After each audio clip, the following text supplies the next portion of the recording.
আসসালামু আলাইকুম। আজকে মিছিল হবে আন্দুল হাওড়া এই জেলায়। একটু লাইভ আজকে দেখা, ভিডিওটা দেখা, ভিডিও না দেখলে বুঝতে পারবেন। আজকে লাইভ আমাদের আন্দোলনে হচ্ছে মিছিল, ভিডিওটা তুমি দেখা পাচ্ছি। আজকে আজকে কত লক্ষ লক্ষ ভিডিও আছে, দেখবে ভিডিওটা দেখবে, না দেখলে তুমি পারবে। যারা নতুন আছে ভিডিও আমার চ্যানেলটা সাবস্ক্রাইব করে দেবে, শেয়ার করে দেবে। আমি দেখাচ্ছি তেমন ঘুরে, ঠিক আছে? ভিডিও দেখতে যাও, আশা করি ভিডিও ভালো লাগবে। বিভিন্ন নেতৃত্ববর্গ ইতিমধ্যে খুব তাড়াতাড়ি আমাদের মাঝে এসে পৌঁছাবে। আমাদের হাওড়া জেলার অন্যতম অভিভাবক ডাক্তার আক্তার মোল্লা মহাশয় আমাদের মাঝে আরো উপস্থিত হবে। আমাদের হাওড়া জেলার অন্যতম নেতা নাসিরউদ্দিন মন্ডল মহাশয়। আপনারা সকলেই জানেন যে গত 3 এবং 4 তারিখে, এপ্রিল মাসের 3 এবং 4 তারিখে ভারতবর্ষের সর্বোচ্চ লোকসভায় সংখ্যাগরিষ্ঠতার জোরে একটি সংবিধান বিরোধী আইন পাস হয়ে গেছে। সেটাকে স্বীকৃতি দিয়ে দিয়েছে, আইনে পরিণত হয়েছে। এখন আমাদের যে করণীয়, সংবিধানের উপরে যখন আঘাত এসেছে, ইন্ডিয়ান সেকুলার ফ্রন্ট সামনের বার্তা নিয়ে পথে ঘাটে শিয়ালদা থেকে ধর্মতলা পর্যন্ত একটি প্রতিবাদ মিছিল ছিল। আপনারা মিডিয়ার মাধ্যম দিয়ে দেখেছেন যে প্রতিবাদী মিছিলে অংশগ্রহণ করতে আসা আমাদের 224 সরকার থেকে আগত বহু কর্মী বন্ধু এবং সাধারণ মানুষ কলকাতাগামী হয়েছিলেন। তাদেরকে এই বর্তমান শাসকের প্রশাসন ব্যারিকেড দিয়ে আটকে তাদের উপরে নির্মম অত্যাচার চালিয়েছে। তারপরে আমাদের ওই নিরীহ কর্মীগুলোর ঘরে গিয়ে কাল দরজা ভাঙা হচ্ছে, তার নাবালক বাচ্চাকে তুলে নিয়ে যাওয়া হচ্ছে। তার আমরা তীব্র নিন্দা প্রতিবাদ জানাই। আমরা কোন রাজ্যে বাস করছি সেটা আমাদের ভাবতে বড় লজ্জা লাগে, যেখানে সবার অধিকার রয়েছে গণতান্ত্রিক দেশে। সে তার মত প্রকাশ করতে পারে, সে তার আন্দোলন করতে পারে, সভা সমিতি করতে পারে, মিটিং মিছিল করতে পারে, তার পূর্ণ স্বাধীনতা রয়েছে। কিন্তু বর্তমানে রাজ্য সরকার আমাদের সেই স্বাধীনতায় বারে বারে হস্তক্ষেপ করছে। কলকাতার বুকে সভা সমিতি করে কোনো অসুবিধা নেই, যত সমস্যা ইন্ডিয়ান সেকুলার ফ্রন্ট করলে। কারণ ইন্ডিয়ান সেকুলার ফ্রন্ট শুধু মুসলিমদের প্রতিনিধিত্ব করে না, ইন্ডিয়ান সেকুলার ফ্রন্ট শিখ, ইসাই, আদিবাসী, দলিত, পিছলে পড়া হিন্দু, মুসলমান প্রতিটা জনজাতির নেতৃত্ব দেয়। তাই ইন্ডিয়ান সেকুলার ফ্রন্ট কোন সভা সমিতি করতে পারবে না। এ কেমন বিচারিতা? যাদের উপরে আক্রমণ হলো তাদের নামে এর আগে আপনারা দেখেছেন নির্মম ভাবে কলকাতার চৌরঙ্গিরে নৌসাদ ভাইকে আমাদের কর্মীদের উপরে আঘাত করলো। তারপরে নির্মম ভাবে 42 দিন ধরে তাকে আটকে রাখলো। আমি বলছি ভারতবর্ষের প্রধানমন্ত্রী ভাই বিজেপি শাসিত সরকার শুধু নয়, বাংলার সরকারও একাধিকবার এই সংবিধান বিরোধী কাজ করছে। তার এই অন্যায় থেকে, তার এই অত্যাচার থেকে এই নিরীহ মানুষের উপরে চাপিয়ে দিচ্ছে। আমি বলতে চাই ভাই বন্ধু, আমাদের বর্তমান সরকার উনি বলে দিলেন যে আপনাদের চিন্তা করতে হবে না, পশ্চিমবাংলায় আমি এই আইন লাগু করতে দেব না। আমি প্রত্যেকটা শুভমুখী সম্পূর্ণ মানুষের কাছে একটা প্রশ্ন রাখতে চাই, যেটা পার্লামেন্টে পাস হয়ে গেল, রাজ্যসভায় পাস হয়ে গেল, সেটা আইনে পরিণত হলো, সেটা আর কি অবস্থা রয়েছে? দুটো ব্যবস্থা, পথে আন্দোলন করো এবং আইনের লড়াই আদালতে গিয়ে লড়ো। আমাদের দাবি ছিল, আমাদের উপর কেন অত্যাচার হচ্ছে? আমাদের নির্দিষ্ট দাবি ছিল যে রাজ্য সরকার বিধানসভার মধ্যে নিন্দা বিল পাস করে সুপ্রিম কোর্টে ওই আইনের বিরোধিতা করল। রাজ্য সরকার সেটা না করে আইএসএফ এর মুখটাকে বন্ধ করতে হবে, এই নওশাদ সিদ্দিকীর মুখটাকে বন্ধ করতে হবে। তাই সেদিন অনেক ঘাট প্রতিঘাতের পরে আমাদের ওই কলকাতা থেকে রামলীলা ময়দান পর্যন্ত প্রশাসন অনুমতি দিয়েছিল। হাজার হাজার মানুষকে নিয়ে শান্তিপূর্ণভাবে আমরা আমাদের আন্দোলন সংগঠিত করেছি। আপনারা তার প্রত্যেকের সাক্ষী রয়েছে। নওশাদ সিদ্দিকীকে নিয়ে রাজ্য সরকারের এত সমস্যা কেন? নওশাদ সিদ্দিকী কথা বলে পয়েন্টে পয়েন্টে, তাই রাজ্য সরকারের ব্যাপারে জয়েন্টে নওশাদ সিদ্দিকী কি বলেছিল? ইন্ডিয়ান সেকুলার ফ্রন্ট কি বলেছিল? ইন্ডিয়ান সেকুলার ফ্রন্ট বলতে চেয়েছিল যে অভিষেক ব্যানার্জি ওপিসি, আপনারা হয়তো অভিষেক ব্যানার্জিকে তো দেখতে পেলাম না লোকসভার মধ্যে এই বিলের তীব্র প্রতিবাদ করতে, তার বিরুদ্ধে নোটিশ চলে এলো। নওশাদ সিদ্দিকী কি বলেছিল? ওদিকে আপনার তিনকে যে এমপি অনুপস্থিত ছিল, কেন উপস্থিত ছিল না তার দায়িত্ব রাজ্য সরকারকে দিতে হবে। যেখানে সংবিধান রক্ষার লড়াই, যেখানে একটা জাতির ওপরে দমন পীড়ন হচ্ছে, সেরকম একটা বিল আসছে, প্রত্যেকটা এমপির কাছে সে খবর রয়েছে, তারপরেও তারা অনুপস্থিত কেন? তাই বাংলার মানুষের কাছে আমি এই প্রশ্ন রেখে দিলাম, আপনারা প্রশ্ন করবেন, আপনারা প্রশ্ন করবেন কেন ওই তিনটে এমপি ওই দিনকে অনুপস্থিত ছিল। যখনই সেখানে শুরু হয়, যখনই শাসক তার অত্যাচার চালায়, সেখানে নওশাদ সিদ্দিকী পৌঁছে যায়। সেটা দেউচা পাতানি হতে পারে, সেটা সাবাগান হতে পারে, সেটা জলপাইগুড়ি হতে পারে, সেটা মালদা হতে পারে, সেটা মুর্শিদাবাদ হতে পারে, যেখানে অন্যায় হয় সাধারণ মানুষের উপরে পৌঁছে যায় নওশাদ সিদ্দিকী। এবং শুধু পৌঁছে গিয়ে না বন্ধু, সেই কথাটা বিধানসভায় সরাসরি সেই মন্ত্রীর কাছে প্রশ্ন করে। এখনো পর্যন্ত আমাদের বিধায়ক, আমাদের চেয়ারম্যান যতগুলো প্রশ্ন রাজ্য সরকার তথা মন্ত্রী সবার কাছে রেখেছে, লিখিত প্রশ্ন যতগুলো রেখেছে, একটা প্রশ্নেরও আমরা সদুত্তর পাইনি। তাই আগামী দিনে আমরা প্রত্যেকটা বিষয় মানুষের মাঝে রাখবো, মানুষ জনতা জনার্দন তার জবাব আগামী দিনে এই রাজ্য সরকারকে বুঝিয়ে দেবে। আমরা ভারতবর্ষের হিন্দু, মুসলমান, শিখ, ইসাই সকলে থাকি ভাই ভাই। এই সাম্প্রদায়িক দল বিজেপি থেকে কেন্দ্রে এসছে, আমাদের মাঝে বিভাজন ঘটিয়ে দিয়েছে।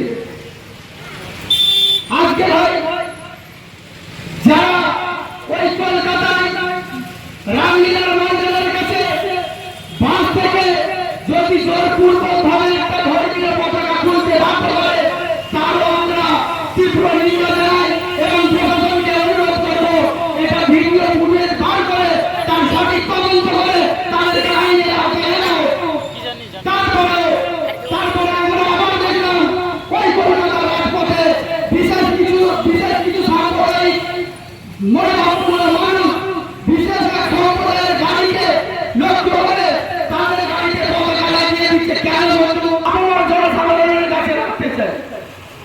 তাই বন্ধুগণ, এই বিজেপি নামক সাম্প্রদায়িক শক্তির কাছে কেউ মাথা নত করবেন না, এই সাম্প্রদায়িক শক্তিকে জায়গা দেবেন না। আমরা হিন্দু, মুসলমান, শিখ, ইসাই যেমন ভাবে ঐক্যের সঙ্গে ভারতবর্ষকে স্বাধীন করেছি, আগামী দিনে আমরা এই ভারতবর্ষকে বিশ্বের মানচিত্রে একটা উচ্চতম জায়গায় নিয়ে যেতে পারবো, যখন আমরা হিন্দু, মুসলমান, শিখ, ইসাই সকলে হাতে হাত দিয়ে আমরা আমাদের দেশকে তখনই আগিয়ে নিয়ে যেতে পারবো, যখন আমরা কাঁধে কাঁধ মিলিয়ে হাতে হাত দিয়ে আগামী দিনে এগিয়ে যেতে পারবো। যখন সংবিধানের উপরে আক্রমণ আসছে, আমরা সকলে জাতি আমরা আমাদের ধর্মীয় জায়গায় গিয়ে আমরা আমাদের ধর্মচারণ করবো। আমরা পথে আসবো ঐক্যর বার্তা নিয়ে, আমরা পথে নামবো সম্প্রীতির বার্তা নিয়ে, আমরা পথে নামবো ভারতবাসীর অধিকারের কথা নিয়ে। তাই ইন্ডিয়ান সেকুলার ফ্রন্টের তরফ থেকে প্রত্যেকটা সহনাগরিক সহবন্ধু আপনাদের সকলকে আমরা আহ্বান জানাই, আসুন ইন্ডিয়ান সেকুলার ফ্রন্টের হাতকে মজবুত করুন, যাতে করে আমরা পশ্চিম বাংলাকে একটা অন্য জায়গায় নিয়ে যেতে পারি। আমরা পশ্চিম বাংলার এই বিভাজনটাকে যেন বন্ধ করতে পারি। আমার আপনার বাচ্চাদের সুন্দর ভবিষ্যতের সুন্দর সোনার বাংলা আমরা উপহার দিয়ে যেতে পারি। তাই আহ্বান জানাবো হিন্দু মুসলমান শিখ ইসাই সকল মিলে আসুন, ইন্ডিয়ান সেকুলার ফ্রন্টের ছায়া করে আসুন, আমাদের চেয়ারম্যান নওশাদ সিদ্দিকীর হাতকে মজবুত করুন। প্রত্যেকটা জনজাতির কণ্ঠ যেন আমরা তীব্র আওয়াজে বলতে পারি। আমরা প্রত্যেকটা জনজাতির অধিকার আদায় আমলে যারা হাফ প্যান্ট পরে বৈঠকে যায়, পরে দেখলাম যে না চেয়ার ফাঁকা রয়েছে, তাই মমতা ব্যানার্জি বিনিময়ে চেয়ারগুলো ভর্তি করার জন্য এলাকার যুবক ছেলেদের স্টেডিয়ামে নিয়ে গেল। এই কথা আমি এ কারণে বললাম, এখান থেকে আমরা বুঝতে পেরে যাচ্ছি পশ্চিমবঙ্গের সংখ্যালঘু মুসলমান ধীরে ধীরে মমতা ব্যানার্জির কাছ থেকে সরে যাচ্ছে। কেন? পশ্চিমবঙ্গের মানুষ দেখছে ৬টি রাজ্যের মুখ্যমন্ত্রী এই ওয়াকফ আইনের বিরোধিতা যিনি নিজেকে সংখ্যালঘুদের একটু ভালো কর। যিনি নিজেকে জনজাতি বলে দাবি করেন, যিনি নিজেকে মুসলমানদের মুখ্যমন্ত্রী বলে দাবি করেন, সেই মুখ্যমন্ত্রীকে আমরা দেখলাম না সুপ্রিম কোর্টে গিয়ে ওয়াকফ আইনের বিরুদ্ধে মামলা করতে আমরা দেখলাম না। আমরা কি দেখলাম?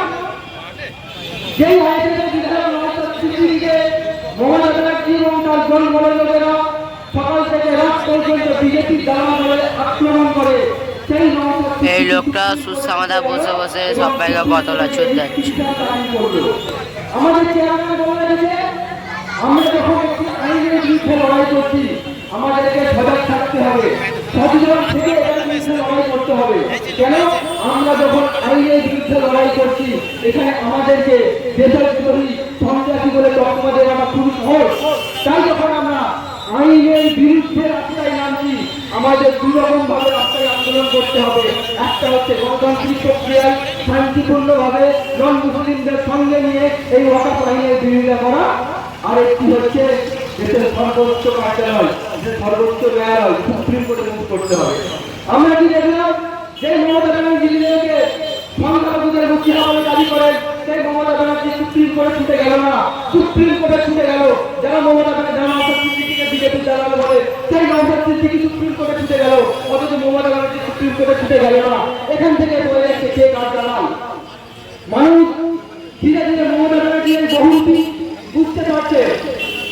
তাই তো আরএসএস মমতা ব্যানার্জিকে বলেছিল আরএসএসের দুর্গা। হয়তো মমতা ব্যানার্জি সুপ্রিম কোর্টে গেলে নাগপুরে বসে থাকা ভাগবতজি মমতা ব্যানার্জির ওপরে ক্ষিপ্ত হতে পারত, মমতা ব্যানার্জির ওপরে আরএসএস ক্ষিপ্ত হতে পারত। তাই মমতা ব্যানার্জি সুপ্রিম কোর্টে মুখ করল না। রাজীবদা বলেছিল তৃণমূল কংগ্রেসের ৩ জন সাংসদ ওয়াকফ বিল পাস করার সময় সংসদে অনুপস্থিত ছিল।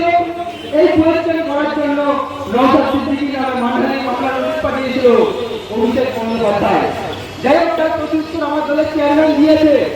কিন্তু একমাত্র সত্য যে দীপাবলি বাড়ি, যে জগদীশ চন্দ্র বসুনিয়া, যে শতাব্দী রায় মুসলমানদের ভোট নিয়ে মুসলমানদেরকে অর্থ ফেলে ওই দিন পার্লামেন্টে অনুপস্থিত ছিল, সেই এমপি গুলোকে জেতানোর পিছনে মুসলমান ভোটারদেরও ভূমিকা আছে।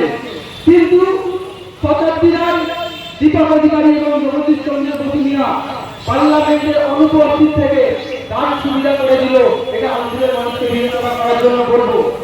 এবং শুধু সংসদে ৩ জন অনুপস্থিত থেকে নয়, রাজ্যসভার তৃণমূল কংগ্রেসের 2 জন সিনিয়র সাংসদ ওয়াকফ বিল পাস হওয়ার সময় ইচ্ছাকৃতভাবে নিজেদের ভোটটা নষ্ট করেছিল। আমি সিনিয়র কি জন্য বললাম? যারা সিনিয়র সাংসদ তারা ভোট দেওয়ার প্রচেষ্টা পুঙ্খানুপুঙ্খভাবে জানে কিভাবে ভোট দিলে তা কার্যকরী হবে। তাই তৃণমূল কংগ্রেসের 2 জন সিনিয়র সাংসদ ইচ্ছাকৃতভাবে ওয়াকফ বিলের বিরুদ্ধে ভোট না দিয়ে কার সুবিধা করে দিল। এই কোয়েশ্চেন আমি আন্দোলনের অন্তরে রাখলাম। এই কোয়েশ্চেন আন্দোলনের মানুষের কাছে রাখছি। যেদিন পার্লামেন্টে ওয়াকফ বিল পাস হচ্ছিল, তৃণমূল কংগ্রেসের সাংসদ দোলাসেন রাত্রিরে 1:15টার সময় নিজের গাড়ি করে খাবার নিয়ে এসে বিজেপি সাংসদদের খাইয়েছিলেন। কেন? এই জবাবটা কিন্তু দোলাসেনকে দিতে হবে। এই জবাবটা কিন্তু প্রিয়া পাল দিতে হবে। এই জবাবটাও কিন্তু আপনার এলাকার তৃণমূল ভোটারদের দিতে হবে। মুসলমানদের ভোট দিতে ভালো লাগে, মুসলমানরা উদ্যোগন করবে, মুসলমানরা মারবে, মুসলমানরা ভোট দিতে ভালো লাগে, কিন্তু মুসলমানদের হয়ে আপনি কেন সংসদে আপনার সংসদগুলোকে পাঠালেন না? এই জবাব দিতে হবে। মুসলমানদের হয়ে কেন এখনো পর্যন্ত আপনারা সুপ্রিম কোর্টে রিট পিটিশন দাখিল করলেন না? এই জবাব কিন্তু দিতে হবে। আমরা পশ্চিমবঙ্গের আমরা আমাদের চাষের ডাকাতের টাকা মমতা ব্যানার্জিকে দেবো। আপনি যান সুপ্রিম কোর্টে মামলা করুন, আমাদের ওয়াকফ সম্পত্তি আমাদের ফিরিয়ে দিন। এই কথা পুলিশ সম্বন্ধে আমরা বলছি। অনেক হয়েছে, এটা 2000 নয়। যখন এসি নামে সিএন নামে মুসলমানদের বোকা বানিয়েছিলেন, আজকাল সংসদকে আপনারা সুইজারল্যান্ড থেকে ঘুরতে পাঠিয়ে দিয়েছিলেন। এটা 2025। এখন পশ্চিমবঙ্গ বিধানসভার নওশাদ সিদ্দিকী আছে। মনে রাখবেন, নওশাদ সিদ্দিকী কিন্তু তৃণমূল কংগ্রেস সংখ্যালঘু বিষয়ের উপর মাদ্রাসা দপ্তর দেওয়ার চেষ্টা করেছিল, দুখানা মন্ত্রিত্বের অফার দিয়েছিল, কিন্তু নওশাদ ভাইজান সমস্ত রকম অফারকে উপেক্ষা করে গিয়ে তিনি আমার আপনার কথা ভেবে কোন রকম দলে যোগদান করেননি। আর যখন মমতা ব্যানার্জি নেতাজি ইন্ডোর স্টেডিয়ামে তথাকথিত সকল জেলা ইমাম সাহেব মুয়াজ্জিন আছে, তাদের যখন ব্রেন ওয়াশ করছেন, ঠিক সেই সময় আমার দলের চেয়ারম্যান, আমি গর্ব করি বলে আমার দলের চেয়ারম্যান, এই সময় নওশাদ সিদ্দিকী সুপ্রিম কোর্টে দাঁড়িয়ে নিজের আইনজীবী ফিরদাউস স্যারকে নিয়ে তিনি সুপ্রিম কোর্টে চলে গেছেন, যাতে পশ্চিমবঙ্গের নির্ভর মুসলমানদের সম্পত্তি কেড়ে না নেওয়া হয়। সেই লড়াই নওশাদ ভাইজান লড়ছে। আমরা অবাক হচ্ছি, তেলেঙ্গানাতে 6% মুসলমান, সেই তেলেঙ্গানার মুখ্যমন্ত্রী যদি সুপ্রিম কোর্টে মুখ করতে পারে, তাহলে পশ্চিমবঙ্গের 28% মুসলমানের ভোট যে মমতা ব্যানার্জি পেয়েছে, তিনি এখনো পর্যন্ত সুপ্রিম কোর্টে মুভ করবে না কেন? এর জবাব কিন্তু দিতে হবে। আমরা 28% না। আমার দলের চেয়ারম্যান নওশাদ ভাইজান বিধানসভায় দাবি তুলেছেন, জাতি ভিত্তিক জনগণনা করতে হবে, যার যত ভাগিদারি তার তত অধিকার। এই জাতি ভিত্তিক সচেতন হবে। যখনই ওয়াকফ আইনের বিরোধিতা করে আপনার রাস্তায় নামবেন, মাথা ঠান্ডা রেখে কৌশল অবলম্বন করে অন্যান্য সম্প্রদায়ের মানুষদের সঙ্গে নিয়ে আন্দোলন করবেন। কেন? এই আন্দোলনটা কোনো নির্দিষ্ট শ্রেণী, নির্দিষ্ট কোনো ধর্মের, নির্দিষ্ট কোনো সম্প্রদায়ের না। সংবিধানের ওপর যখন আঘাত আছে, এই আঘাতটা প্রত্যেকটা ভারতবাসী হয়ে যায়। সংবিধান আমাদের, সেই বাবা সাহেব আম্বেদকর 2 বছর 11 মাস 17 দিন পরিশ্রম করে আমাদেরকে সংবিধান উপহার দিয়েছিল। সেই বাবা সাহেব আম্বেদকরের সংবিধানকে বাঁচানোর জন্য আমাদেরকে আগিয়ে আসতে হবে। কেন? আমাদের দেশের গণতন্ত্র এখন শূন্য। আমাদের রাজ্যে সরকারি শিক্ষা ব্যবস্থা আমাদের ভাবায় আমাদের রাজ্যের প্রায় 8,500 অধিক সরকারি স্কুল বন্ধ হয়ে গেছে। অপরদিকে আমরা দেখেছি, একদিকে 8,500 সরকারি স্কুল বন্ধ হয়ে গেছে, অপরদিকে RTI তথ্য বলছি 2011 সালের পরে আমাদের পশ্চিমবঙ্গে নতুন করে 21,500 বেশি মদের দোকান খোলা হয়েছে। তাহলে আমরা কি বুঝতে পারছি? একদিকে সরকারি বিদ্যালয়গুলো বন্ধ করে দেওয়া হচ্ছে, আর একদিকে মদের দোকান খুলে দেওয়া হচ্ছে। যেমন সরকারি বিদ্যালয় বন্ধ করে দেওয়া হচ্ছে, ঠিক একইভাবে RSS-এর কার্যালয় কিন্তু ক্রমশ বৃদ্ধি পাচ্ছে। দক্ষিণ 24 পরগনা জেলাতে 32টা বিধানসভা, এই 32টার মধ্যে কিন্তু 31টা বিধায়ক আছে তৃণমূল কংগ্রেসের, আর একটা আছে আমাদের ISS-এর যেটা নওশাদ সিদ্দিকী ভাইজান। কেন বললাম এই কথা? দক্ষিণ 24 পরগনা জেলাতে তৃণমূল কংগ্রেস সব থেকে বেশি স্ট্রং। দক্ষিণ 24 পরগনা তৃণমূল কংগ্রেসের এক প্রকার ঘাঁটি, তাই তৃণমূল কংগ্রেসের ঘাঁটি যেখানে, সেই দক্ষিণ 24 পরগনা জেলাতে RSS সর্বোচ্চ স্ট্রং। তাই মমতা ব্যানার্জি সাহস হল না সুপ্রিম কোর্টে গিয়ে ওয়াকফ আইনের বিরোধিতা করে মামলা করা। তিনি যদি সুপ্রিম কোর্টে গিয়ে মামলা করেন, তাহলে মোহন ভাগবত তৃণমূলের ওপরে রেগে যেতে পারে এবং আমাদের প্রিয় কয়লা ভাইপোকে গরু পাচার কাণ্ডে, বালি পাচার কাণ্ডে তিহার জেলে ভরে দিতে পারে। তাই মোহন ভাগবত চাই না যে মমতা ব্যানার্জি সুপ্রিম কোর্টে মামলা করুন। আমার দলের পৃষ্ঠপোষক পীরজাদা আব্বাস সিদ্দিকী ভাইজান বলছে যে একজন সাধারণ নাগরিক সুপ্রিম কোর্টে মামলা করা আর একজন রাজ্যের মুখ্যমন্ত্রী সুপ্রিম কোর্টে মামলা করা, দুটো কিন্তু এক না। তাই আপনারা যারা শুভবুদ্ধি সম্পন্ন রাজনৈতিক সচেতন ব্যক্তি আছেন, আপনাদেরকে অনুরোধ করব, এই কথাগুলো আপনারা গ্রামগঞ্জে ছড়িয়ে দিন। মমতা ব্যানার্জি কেন এখনো পর্যন্ত সুপ্রিম কোর্টে মামলা করলো না? এর জবাব দিতে হবে মমতা ব্যানার্জিকে। কেন তৃণমূল কংগ্রেসের 3 জন সাংসদ পার্লামেন্টে অনুপস্থিত উপস্থিত থেকে বিজেপির এই বিল পাস করে দিতে সুবিধা করলো, এই জবাব কিন্তু মমতা ব্যানার্জিকে দিতে হবে।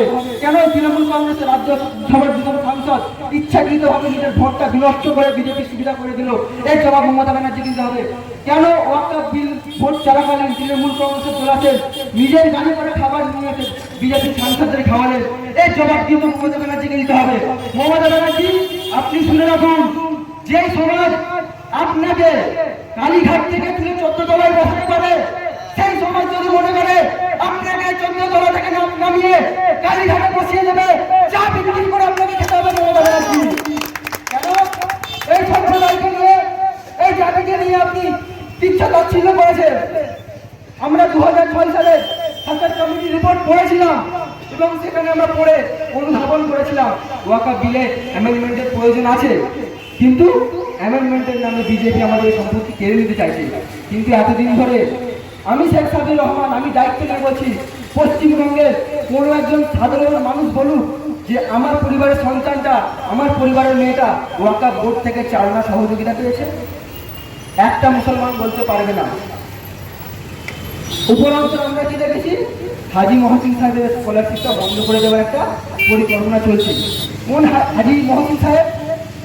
যেই হাজি মহসিন সাহেবের কাছে যে অর্থ আছে, ওনার অর্থগুলো যদি পশ্চিমবঙ্গের মাটিতে বিছিয়ে দেওয়া হয়, পশ্চিমবঙ্গের মাটি কম পড়ে যাবে, কিন্তু ওনার টাকা শেষ হবে না। সেই হাজি মহসিন সাহেবের স্কলারশিপের টাকাটাও বন্ধ করে দেওয়ার চেষ্টা চালাচ্ছে রাজ্য সরকার। এই হাজি মহসিন সাহেব নিজের জীবনে 70খানা কোরআন শরীফ নিজের হাতে লিখেছিলেন। এই 70খানা কোরআন শরীফ লিখে তিনি যে টাকা আয় করেছিলেন, সেই টাকাটাও কিন্তু তিনি শিক্ষার খাতে দিয়ে দিয়েছিলেন। ফলত বয়ে যাচ্ছে হাজি মহসিন সাহেব কতটা দাম দিচ্ছিলেন, ওনার প্রসঙ্গটা বলে দিলাম। কিন্তু এতদিন ধরে আমাদের পশ্চিমবঙ্গে যে ওয়াকফ সম্পত্তিগুলো ছিল, এখান থেকে যে আয়গুলো হচ্ছিল, এখান থেকে যে আয়টা হবে সেটা নিরীহ মুসলমানদের শিক্ষা ক্ষেত্রে, সামাজিক ক্ষেত্রে খরচ করার কথা ছিল। আমি শেখ সাবির রহমান, আমি দায়িত্ব নিয়ে বলছি, কলকাতার মহাবীরতলা থেকে আলিপুর পর্যন্ত ওয়াকফ সম্পত্তির 35 বিঘা সম্পত্তি রয়েছে। এই 35 বিঘা সম্পত্তির মধ্যে 5 বিঘা সম্পত্তি কলকাতার মেয়র ফিরহাদ হাকিম দখল করে রেখে মার্বেলের শোরুম চালাচ্ছে। ফিরহাদ হাকিম এবং তার ওয়াইফ যৌথভাবে এই মার্বেলের শোরুম চালাচ্ছে। মিথ্যা বলে থাকলে ফিরহাদ হাকিম, আপনি আমার বিরুদ্ধে মামলা করুন, মামলা করুন। আপনারা এতদিন ধরে ওয়াকফ সম্পত্তিকে দখল করে রাখবেন, আর বিজেপিকে লুটে খাবার মতো পরিসরটা আপনারাই করে দিলেন। আপনারা যদি এই সম্পত্তিটা লুট করতেন, বিজেপি কেন অমিত শাহ বাপের সাহস ছিল না আমাদের ওয়াকফ সম্পত্তিতে হাত দেবার? আপনারা লুট করে করে বিজেপিকে খাবার পরিসরটা আপনারা করে দিয়েছেন। আমি দায়িত্ব নিয়ে বলছি, তৃণমূল কংগ্রেসের রাজ্যসভার সাংসদ ওয়াকফ বোর্ডের সদস্য নাজিবুল হক তালবাগান রোডে 22 বিঘা ওয়াকফ সম্পত্তি দখল করে রেখেছে। মিথ্যা বলে থাকে, আমার বিরুদ্ধে মামলা করুন, বুঝে নেব। আপনারা তো ওয়াকফ সম্পত্তিকে নিজেদের পৈতৃক সম্পত্তি ভাবে লুট করে করে বিজেপিকে খাবার পরিকল্পনা করে দিয়েছেন। বিজেপি এর ফলে কালো হলো ভাই, বিজেপির লাভ হলো, তাহলে বিজেপিকে মাইলেজটা দিল কে? বিজেপিকে অক্সিজেনটা দিল কে? তাহলে বিজেপির দালালটাকে? এই কথাটা আমি আন্দোলনের সাধারণ মানুষদের ভাবতে বলি। শুধু বিজেপির দালাল মৌখিকভাবে বলে গেলে হবে না। বিজেপি দালালকে পশ্চিমবঙ্গের মানুষ জানে, ভারতবর্ষের মানুষ জানে।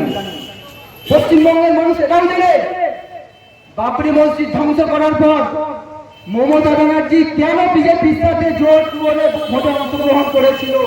এই জবাবও কিন্তু আগামী 2026-এর বিধানসভা নির্বাচনে মমতা ব্যানার্জি এবং তার দলের চালাটা মুন্ডা দলে দিতে হবে। অনেক খেলেছেন এই সম্প্রদায়কে নিয়ে, ছিনিমিনি করেছেন, মারছে মুসলমান, মরছে মুসলমান। ও জামানা গুজার গিয়া, জিতনি আবাদি উতনি অধিকার, আমার দলের চেয়ারম্যান যেটা বলেছে। তাই আমি আমার আলোচনা দীর্ঘস্থায়ী করছি না। আমাদের বসে আছেন আফতাব মোল্লা, আমার অভিভাবক ডাক্তার আফতাব মোল্লা।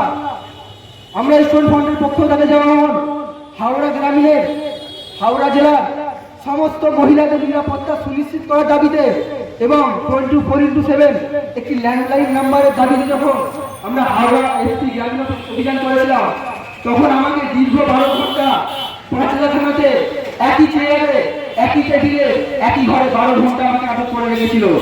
এই ডাক্তার আফতাব মোল্লা রাত্রিরে 1টার সময় গিয়ে আমাকে ছাড়িয়ে নিয়ে এসেছিল। তাই আমি বলি তো, আমি আমার ইন্ডিয়ান সেকুলার ফ্রন্টে এই ডাক্তার আফতার মোল্লাদের মতো, নাজিমদাদের মতো, আপনাদের মতো অভিভাবক আমরা পেয়েছি। আমরা সত্যিই গর্বিত। কেন আপনারা যারা এখানে দাঁড়িয়ে দাঁড়িয়ে দীর্ঘক্ষণ আমাদের বক্তব্য শুনছেন, কাউকে আমরা 5 টাকাও দিতে পারবো না, কাউকে আমরা বিরিয়ানি প্যাকেটও দিতে পারবো না। বরঞ্চ আপনারা নিজেদের ঘাটের টাকা খরচ করে এখানে দীর্ঘক্ষণ আমরা কোনোদিন কারোর মুখ চেয়ে কাউকে দেখে অবিচার করে এইভাবে কথা বলি না। যেটা সত্য সেই কথাই আমি বলে যাব। যাক, আজকে এই যে আমাদের আন্দোলন, এই যে পথসভা, এই সভাটা, এই আন্দোলনটা কোন গোষ্ঠীর বিরুদ্ধে নয়, কোন জাতির বিরুদ্ধে নয়, কোন সরকারের বিরুদ্ধে নয়, কোন মানুষের বিরুদ্ধে নয়। বিরুদ্ধে কাজ যারা, যে মানুষগুলো সংবিধান বিরোধী কাজ করছে, যে মানুষগুলো দেশের শান্তি শৃঙ্খলা ডিস্টার্ব করার জন্য নোংরা আইন পাস করছে, সেই সকল সরকার, সেই সকল মানুষের উপরে আমাদের এই আন্দোলন। ঠিক বলছি তো? ওয়াকফটা কি প্রথমে বুঝতে হবে। ওয়াকফটা কি? এক কথা, অনেক বড় ডিসকাশন হলো, অনেক সময় লেগে যাবে। মন দিয়ে শুনবেন কথাগুলো। ওয়াকফটা হলো এটাই, মুসলিম সম্প্রদায়ের ধনী ব্যক্তিরা গরিব মানুষদের জন্য কিছু সম্পদ দান করে রেখে গেছে। এক কথায় সেইটাই ওয়াকফ। ঠিক ঠিক। আদিবাসীদের জন্য জল জমি জঙ্গলের কিছু সম্পত্তি আছে, সেটা আদিবাসীদের জন্য। অনুরূপভাবে হিন্দু সম্প্রদায়ের জন্য, হিন্দু ভাইদের জন্য দেব দেবীর কিছু দেবত্ব সম্পত্তি আছে, সেটা হিন্দু ভাইদের জন্য, তাদের কাজে লাগবে। কিন্তু নরেন্দ্র মোদী সরকার হঠাৎ করে দেখা গেল মুসলমানদের উপরে দরদ উঠলে উঠেছে, মুসলমানদেরকে খুব ভালোবাসবে। উনি বলছেন কি, ওয়াকফ সম্পত্তিগুলো আমরা হাতে নিয়ে মুসলমানদের উপকার করব। আমার কথা এই জায়গায় নরেন্দ্র মোদী সরকারের থেকে জানতে চাই, এই নরেন্দ্র মোদী শুভেন্দু অধিকারীর থেকে আমি জানতে চাই, এই নরেন্দ্র মোদী সুকান্ত মজুমদারের থেকে আমি জানতে চাই, আমরা ভারতবর্ষের নাগরিক মুসলমানরা, আমাদেরকে আপনি ভালোভাবে বাঁচার জন্য রাস্তা করে দিচ্ছেন ওয়াকফ সম্পত্তি হাতে নিয়ে। হিন্দু ভাইরা কি এই দেশের নাগরিক নয়? তাহলে কেন আপনারা দেবত্ব সম্পত্তিগুলোর জন্য আইন করছেন না? ঠিক বোঝা বলছেন? আদিবাসীদের জল জমির সম্পত্তি, শত শত বিঘে সম্পত্তি কেটে সাফ করে দিয়ে সেই জায়গা থেকে আদিবাসীগুলোকে উচ্ছেদ করা হচ্ছে। তারা কি আমার রাজ্যের দেশের মানুষ নয়? বলুন, আমাদের আন্দোলনটা ঠিক এই জায়গায়। আমি বিশেষ করে এই মঞ্চ থেকে আমার মাইকের আওয়াজ যতদূর পর্যন্ত যাচ্ছে, আমার মুসলিম সম্প্রদায়ের মানুষ থেকে বিশেষ করে ওদের থেকে আমি বেশি করে শুনতে বলবো, যারা অমুসলিম আছেন, যারা হিন্দু ভাইরা আছেন, যারা এই নর্দমাকে শুভেন্দু অধিকারীর কথায় লাগছেন, সুকান্তের কথায় লাগছেন, একবার আপনারা ভেবে দেখুন, আমার কথাগুলো বুঝুন। একটা ছোট্ট কথা আপনাদেরকে নলেজে দিই, আপনাদের হয়তো জানা আছে, বিগত বেশ কয়েক বছর আগে কেন্দ্র সরকার একটা আইন করেছিল, 15 বছরের যত পুরাতন গাড়ি আছে সব গাড়িগুলোকে ব্যান করে দাও, আইন করেছিল। সেই সময় যত লরির ড্রাইভার আছে, কথাগুলো শুনবেন, পাগলামো করতে এখানে আসেনি। ইন্ডিয়ান সেকুলার ফ্রন্ট সর্বসময় দেশের কথা বলে।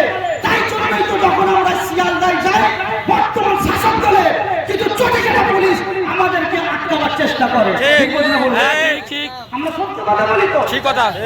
আমরা তো গালি করতে পারবো না যে নবান্ন থেকে দিদি বলে দিয়েছে তোমাদের মিটিংটা সাকসেস হয়েছে, এটা তো আমরা বলতে পারবো না। আমরা তো দুধের গাড়ি নয়, আমরা সত্য কথা বলি, তাই জন্য আমাদেরকে আটকাতে চাই। আমাদের কথাগুলো শুনবেন, যে 15 বছরের যত গাড়ি আছে সব ব্যান করে দাও। সেই সময় যত গাড়ির ড্রাইভার আছে, লরির ড্রাইভার, বাসের ড্রাইভার, পার্সোনাল কার, এই ধরনের অনেক ড্রাইভার সব একসঙ্গে রাস্তায় নামলো, আন্দোলন শুরু করলো। আন্দোলনটা এত তীব্র হলো, এত বড় হতে লাগলো, সরকার ঘাবড়ে গেল, মুশকিল হয়ে যাবে। তখন সরকার সুকৌশল একটা মাথা মারলো যে একটা কাজ করা যাক, সব গাড়ি ঠিকঠাক, শুধু লরিগুলোকে ক্যান্সেল করে দাও, রিজেক্ট করো। যখন লরিগুলোকে রিজেক্ট করতে বললো, বাসওয়ালাগুলো বলছে আমার গাড়ি তো রিজেক্ট হচ্ছে না, পার্সোনাল কার যাদের আছে তারা বলছেন আমার তো কিছু হচ্ছে না, এরা চুপ করে গেল। মাঝখান থেকে লরিওয়ালা একা পড়ে গিয়ে আন্দোলনটা ছোট হয়ে গেল, লরিগুলো বন্ধ হয়ে গেল। ঠিক 2 বছর পর বলছে কি জানেন সরকার, যে এবার বাসগুলোকে বন্ধ করে দাও।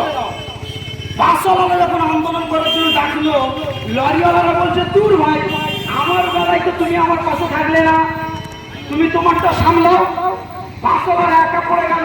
4 চাকা যাদের আছে পার্সোনাল কার, এরা ভাবলো আমার তো কিছু হচ্ছে না, আমি চুপ থাকি। বাসওয়ালার দুটি কথা, তারগুলো বন্ধ হয়ে গেল। এখন আপনারা খবর পাচ্ছেন না যে 15 বছরের পুরাতন 4 চাকা পার্সোনাল কারগুলো বন্ধ হয়ে যাবে। আমারও একটা না যাওয়ার মধ্যে বন্ধ হয়ে যাবে। সরকারের টার্গেট কি ছিল? একটা একটা করে লোটো। ঠিক নরেন্দ্র মোদী সরকার, এটা কিন্তু নরেন্দ্র মোদীর মাথা থেকে আসছে না। নরেন্দ্র মোদী বলেন, বর্তমান শাসক দলের মমতা ব্যানার্জি বলেন, যতগুলো সরকার বলেন, এরা নিজের মতো কিন্তু চলে না। এদেরকে চালায় নাগপুর থেকে মোহন ভাগবত চালায়, আরএসএস চালায়। আরএসএস এর লক্ষ্য মোদীর লক্ষ্য মুসলমান নয়, মুসলমানদেরকে লোটার লক্ষ্য নয়। ঠিক সরকারের মতো দাড়ি বন্ধ করা, এদের লক্ষ্য হচ্ছে গরিবদেরকে লোটো, গরিবদেরকে লোটো। ঠিক অনুরূপ ভাবে দেখুন, একটা একটা করে মুসলমানদের ওয়াকফ যখন চলে যাচ্ছে সকলে চুপ। ওদিকে ফলো করে দেখুন, আদিবাসীদের জমিগুলো লুট হচ্ছে। এরপরে হিন্দু ভাইদের দেবত্বগুলো লুট হবে। তাই বলছি, সরকার একে একে গরিবগুলোতে লুটতে চাচ্ছে। আমাদের দরকার এই সময় একত্রিত হয়ে এই সংবিধান বিরোধী সরকার, গরিব বিরোধী সরকারকে দেশ থেকে বিতাড়িত করার দরকার আছে। ঠিক বলছি না ভুল বলছি? প্রমাণ দেখেন, কদিন আগে দেখছিলেন না, প্রমাণ দিচ্ছি দেখেন। কদিন আগে দেখলেন না মুসলমানদের মসজিদের উপরে ঝান্ডা বাঁধছে, অরেঞ্জ কালার ঝান্ডা। সকলে চুপ, মসজিদ দখল হচ্ছে, তো সমস্যা কোথায়? কিন্তু ভেবে দেখেছেন, কদিন আগে দেখছিলাম, 2-3 দিন আগে ফেসবুকে, খ্রিস্টান ভাইদের চার্চের উপরে উঠে দেখে না ঝান্ডা বাঁধছে। ঠিক বলছি না ভুল বলছি? শুভেন্দু অধিকারী বলছে হিন্দু এক হও। হিন্দু ভাইরা শোনেন, আপনারা আমাদের ভাই। দেখেন, যে যাই করেন না কেন, আমাদের প্রথম পিতা কিন্তু বাবা আদম। তার থেকে তো আপনারা আমরা ভাই ভাই, তার কথাই নাচছেন আপনারা। শুভেন্দু বলছে হিন্দু এক হও, হিন্দু এক হও, হিন্দু খাতরা না হ্যাঁ। যে সকল ভাইরা শুভেন্দুর কথায় আসছেন, তাদেরকে বলবো, সুকান্তকে বলেন, শুভেন্দুকে বলেন যে আপনারা তো আমাদের বলছেন হিন্দু এক হও, আমরা তো এক হচ্ছি। পেট্রোলের দাম তো মাঝখান থেকে বেড়ে গেল, গ্যাসের দাম তো বেড়ে গেল, তাহলে হিন্দু তো আপনার পাশে আছে। মুসলমানদের জন্য পেট্রোল 200 টাকা করে দেন, হিন্দুদের জন্য 50 টাকা করুন। সেটা হচ্ছে খ্রিস্টান নিজেদের মধ্যে গুঁতোগুঁতি করছি। নরেন্দ্র মোদী সরকার পুঁজিপতিদের জন্য পেট ভরাতে গিয়ে দেশটাকে শেষ করে দিচ্ছে। খবরদার, শুভেন্দুর কথাই নাচবেন না। যে শুভেন্দু মমতা ব্যানার্জির পাশে থেকে আমাদের ইফতার না দিলে, রোজা না রেখে খেয়েছে, সব বেদনাপুরে হিন্দু ভাই, হিন্দু হবার বড় শুভেন্দু মুসলমান ভাইতে গিয়ে গরুর মাংস খেয়েছে, প্রমাণ আছে। সেই শুভেন্দু হিন্দুত্বের দরদ দেখিয়ে হিন্দু মুসলমানদের লড়াই লাগাচ্ছে। অনুরোধ করবো, হিন্দু ভাইরা খবরদার, এদের কথাই ভিনবেন না। আমরা যেরকম আছি সেরকমই থাকবো, মিলেমিশে থাকবেন। কথা আমি বাড়াবো না, কয়েকটা কথা আমি বলবো। এই কথাগুলো ঠান্ডা মাথায় শুনবেন। বর্তমান আমাদের লড়াই শুধু কেন্দ্র সরকার ওয়াকফ বিল পাস করছে, ওয়াকফ বিল পাস করে মুসলমানদের জমিগুলো লুট করছে, তার জন্য আমরা সব মাঠে নেমে পড়েছি, মাঠে নেমে পড়েছি। কিন্তু একবার ভেবে দেখেন, প্রকৃত ওয়াকফ বাঁচাতে চাচ্ছে কারা? কারা বাঁচাতে যাচ্ছে? আজকে আমি একটা জিনিস দেখলাম, 26 তারিখে কয়েকটা সংগঠন থেকে একটা ব্রিগেড সমাবেশের ডাক দিয়েছিল, শুনেছেন তো? হঠাৎ করে দেখছি 2-3 দিন আগে রাজ্যের মাননীয় মন্ত্রী ফিরহাদ হাকিম তিনি বলছেন যে আন্দোলন করতে হলে দিল্লি চলে যাও। কেন? ফিরহাদ হাকিমের কি পশ্চিমবাংলার বাবার সম্পত্তি? ঠিক বলছি না ভুল বলছি? বলুন, যখন নরেন্দ্র মোদী ওষুধের দাম বাড়ায়, তুমি গ্রামে গ্রামে আন্দোলন করো। আর যখন ওয়াকফ সম্পত্তি লুট করতে বলছে, আমাদেরকে দিল্লি যেতে বলছেন কেন? ঠিক নুপুর সরকার সময় মমতা ব্যানার্জি বলেছিল দিল্লি গিয়ে আন্দোলন করো। ঠিক বলছি না ভুল বলছি? যখন দিল্লিতে আপনাকে 100 দিনের টাকা আটকে দিয়েছে, চুরি করেছেন বলে আটকে দিয়েছে, আপনি রাজ্যে আন্দোলন করছেন কেন? ঠিক বলছি না ভুল বলছি? বলুন কোনটা প্রথমে ডাক দিয়েছিলেন ফিরা থাকি বলে দিল্লি গিয়ে করো। আজকে দেখলাম, ভাবতে হবে আমার কথাগুলো। অনেকে শুধু নরেন্দ্র মোদী বিল পাস করেছে, হাঁটো হাঁটো হাঁটো। আমাদের আন্দোলনটা কিন্তু ওই জায়গায় নয়। আমাদের আন্দোলন নরেন্দ্র মোদী যেমন ওয়াকফ বিল পাস করে দেশের সংবিধান বিরোধী কাজ করছে, তার বিরুদ্ধে যেমন আন্দোলন। আমার রাজ্যে যারা নরেন্দ্র মোদী দালালি করছে, তার বিরুদ্ধে আমাদের আন্দোলন। ঠিক বলছি না ভুল বলছি? খারাপ লাগছে, নরেন্দ্র মোদী বিল পাস করেছে, জমি লুটছে, নিশ্চয়ই সারা দেশ উত্তাল হয়েছে, আন্দোলন হবে। আমার পশ্চিমবাংলায় হাজার হাজার সম্পত্তি তৃণমূল কংগ্রেস সরকারের আমরা কামরা লুট করেছে, খাচ্ছে, তার বিরুদ্ধে কথা বলবে। আমরা তার বিরুদ্ধে কথা বলছি। তার জন্যই আমরা কলিকাতায় যখন ডাক দিয়েছিলাম, এর আগে তৃণমূলেরই একটা শাখা সংগঠন সিদ্দিকুল্লাহ সাহেব কলকাতায় ডাক দিয়েছেন, মানুষ নিয়ে গেছেন, ওয়াকফ নিয়ে আন্দোলন করেছেন। সেই জায়গা থেকে মমতা ব্যানার্জি বলছে আন্দোলন খুব ভালো হয়েছে। আর আমরা যখন যাচ্ছি আমাদের মিটিংয়ে কোন ধরনের ধর্মীয় পতাকা থাকবে না, কেবলমাত্র ভারতীয় পতাকা ছিল। তা আমাদের ডাক কি ছিল? মানুষের স্বার্থে আন্দোলন। আমাদের আন্দোলনে কে কে ছিল? বিশ্বজিৎ মাইতি ছিল, আদিবাসী নেতা আমাদের দাপোসদা ছিল, মুসলিম নেতা নওশাদ সিদ্দিকী ছিল, আমি ছিলাম, নিজাম ভাই ছিল। আমরা সকলে মিলে গিয়েছিলাম কি জন্য? দেশের মানুষের স্বার্থে। যে যে ওয়াকফ বিল, আদিবাসীদের বিল, হিন্দুত্বের সম্পত্তি যেখানে লুট হচ্ছে, সব বিষয়ে আমাদের আন্দোলন ছিল। কিন্তু সিদ্দিকুল্লাহ সাহেব কি আন্দোলন করতে গিয়েছিলেন? আন্দোলন করতে গিয়ে দেশের শান্তি শৃঙ্খলা আরো নষ্ট করে দিল। সেই জায়গায় মমতা ব্যানার্জি বলছে ভালো আন্দোলন হয়েছে। আর আমাদের আন্দোলন যখন আমরা করছিলাম, ভাঙর থেকে যখন মানুষগুলো আসছে, মমতা ব্যানার্জি তার চটি চাটা কিছু পুলিশকে দিয়ে আমাদের ছেলেগুলোকে অকথ্যভাবে অত্যাচার করেছে, মারধর। বুঝতে পারছেন না? মানুষকে আমি বুঝতে বলবো চাচ্ছে কি এরা করছে। আজকে আমি নেতাজি মিউজিয়াম থেকে একটা নিউজ দেখছিলাম, মমতা ব্যানার্জি বলছে আমি দাঙ্গাকে একদম সাপোর্ট করি না। বলছে না বলেনি? বলছে তো, মিডিয়ার মাধ্যমে আমার কথাগুলো যাচ্ছে। প্রশাসন রায়ের এখানে আছে, আপনারা শোনেন। আপনাদেরকে ঠিকঠাক দিয়ে দিচ্ছে না, তারপরে আপনারা শাসকের দালালি করছেন। লজ্জা করে না? সত্য কথা আসুন, মানুষের কাজ করুন। আজকে বলছে কিনা যে আমি দাঙ্গাকে পছন্দ করি না। ভাঙড়ে নাম ধরে মমতা ব্যানার্জি বলেছে, তাই আমিও নাম ধরে বলছি। ভাঙড়ে কিছু কিছু জায়গায় ঝামেলা হয়েছে। আমি জানতে চাই মাননীয় মমতা ব্যানার্জি, আপনি তো নিজে একজনকে সার্টিফিকেট দিয়েছিলেন, ও গুন্ডা, ও ক্রিমিনাল, শওকত মোল্লা। সে তো ভাঙড়ে নিজে গান গুন্ডাটা করেছে, সে তো ভাঙড়ে মারামারি করেছে। আপনার দলের আরামন সে নিজে সাক্ষ্য দিয়েছে যে পঞ্চায়েত ভোটে মারামারি, গুন্ডামি, বোমাবাজি করেছে শওকত মোল্লা। আপনি শওকত মোল্লাকে সার্টিফিকেট দিয়েছিলেন তুই বোম মারিস, তুই ক্রিমিনাল। তারপরেও আপনি জেনে বুঝে আইএসএফের গায়ে দাগ লাগাচ্ছেন, লজ্জা করে না? আর দাঙ্গা বাস্তবটা বলবো, শুনবেন। পশ্চিমবাংলায় যদি কেউ দাঙ্গা লাগাতে চায়, পশ্চিমবাংলায় যদি কেউ দাঙ্গা লাগাতে চায়, মাননীয় রাজ্যের মুখ্যমন্ত্রী মমতা ব্যানার্জি দাঙ্গা লাগাবার ছক করছে। এটা আমি প্রকাশ্য বলছি মিডিয়ার মাধ্যমে। প্রমাণ নেবেন? প্রমাণ আপনারাই বলুন। শুভেন্দু অধিকারী সর্ব জায়গায় যে ভাষায় আক্রমণ করছে, জিহাদি বলছে, টেনে মারবো, লাঠি মারবো। সুকান্ত বলছে তলোয়ার রাখো বাড়িতে, পাকিস্তানে পাঠিয়ে দেবো। এই কথাগুলোর দ্বারা আমার রাজ্যে অশান্তি হবে না? উস্কানিমূলক কথা বলছে তো, বলুন তার বিরুদ্ধে মমতা ব্যানার্জি আপনি কি অ্যাকশন নিয়েছেন আমি জানতে চাই।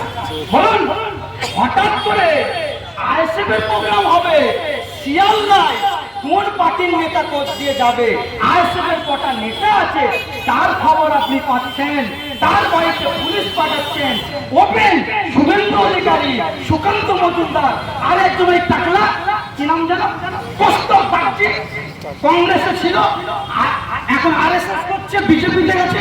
তার ভাষা বলে পাকিস্তানে চলে যেতে হবে, যেন ওর বাপের দেশ, ওর যেন বাপের দেশ। এই ধরনের কথা বলছে মাননীয় মুখ্যমন্ত্রী শুভেন্দু অধিকারী। যখন প্রোগ্রামে যে নোংরা নোংরা কথা বলছে, ঝামেলা লাগানোর চেষ্টা করছে, প্রত্যক্ষ ভাষায় মুসলমানদেরকে, একটা কমকে বাজে বাজে কথা বলছে, সেখানে মমতা ব্যানার্জি শুভেন্দুকে সামনে পুলিশ গাড়ি, পেছনে পুলিশ গাড়ি দিয়ে পাহারা দিয়ে নিয়ে যাচ্ছে। যাও শুভেন্দু, তুমি যাও, এইভাবে তুমি গিয়ে বলবে, মুসলমানরা ভয়ে আমার কাছে চলে আসবে। ঠিক বলছি না ভুল বলছি? দাঙ্গা লাগাবার সব কে করছে? কেটে দিক আমার কথাটা, প্রশাসন ভাইরা এখানে আছে, কেটে দিক। এই কথাটা কি কথা? জিহাদির বাচ্চা পাকিস্তানে পাঠিয়ে দেবো, মুসলমানরা পাকিস্তানে চলে যান, প্রস্তাব পাচ্ছি, কালকেই বলছে, আমি শুনলাম।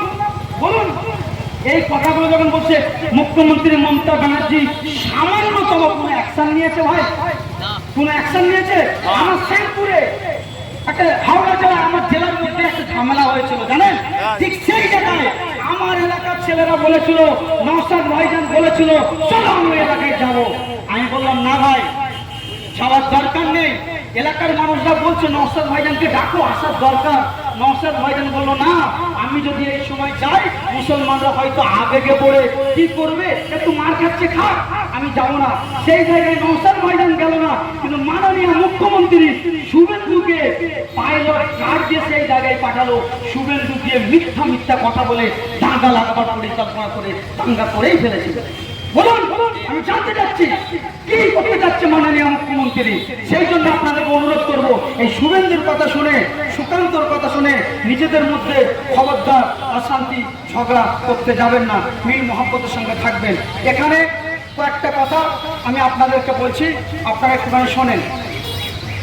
একটা কথা আপনাদেরকে বলি, কারণ বর্তমান যারা আপনারা এখানে আছেন, যে যেই পার্টি করেন, যারা বিশেষ করে তৃণমূল কংগ্রেস করে, আপনাদেরকে আমরা অনুরোধ করব, আপনারা একবার পাড়ায় যাবেন, আপনার তৃণমূলের যারা নেতা মন্ত্রী আছে ওদেরকে জিজ্ঞাসা করবেন।